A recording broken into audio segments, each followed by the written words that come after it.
Welcome back. A shaky economic outlook, a gloomy housing market, and a never-ending debt ceiling debate. You'd be forgiven for thinking we're back here in 2011, but we're not. And the brinkmanship has returned, however. Democratic Senator Joe Manchin back in the headlines. He looks to be seeking a deal with the GOP over spending, which puts him at squarely the odds with the White House. Yahoo Finance's Rick Newman has the story. Rick. Right. So we're going to be having another twist in this debt ceiling farce, is what I call it, just about every day for the next 4 or 5 months. And nothing is going to get resolved until we're right up to the deadline, which will probably come around mid-June or early June. But here's the twist du jour.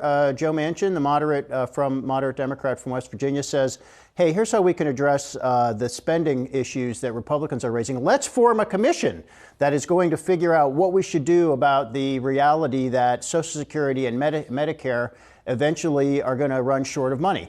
Now, Republicans in the House are not going to buy this because they don't want a commission. I mean, when you really just want to put off an issue forever in Washington, what you do is you form a commission. The way these work is Congress would then vote on the commission's finding. It would be either be an up or down. You'd vote on all the committee's recommendations. One way or the other, you can't modify them. We've seen this before. Congress never adopts these measures.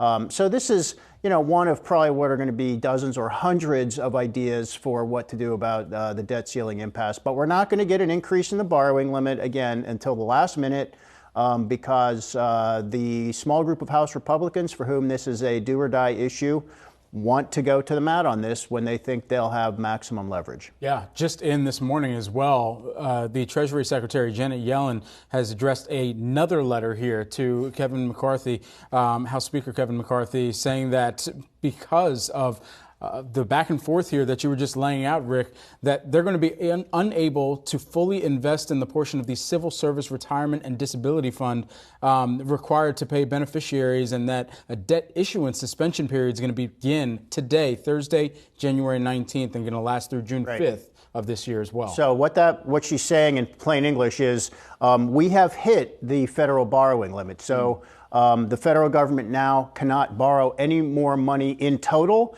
It can issue new debt as old debt matures, but the total amount of borrowing cannot go above where it is right now. So if the Treasury Department were not able to basically move money around and come up with some extra cash to pay bills, that means that some of the government's bills would simply go unpaid. And we will get to that point, but we've got, let's call it 4 to 5 months here where the Treasury can move money around. And assuming this does get resolved at the end and the borrowing limit goes up and there's no catastrophic consequences, then the Treasury will be able to replenish, kind of repair all these things. But, for the meanwhile, for about 4 months, we're going to go through an exercise in madness, which is how close do we want to come to the U.S. government can't pay its bills? All right, excellent insight and analysis, and hopefully we don't have to endure too much of that madness. Rick, thanks so much for breaking this down for us.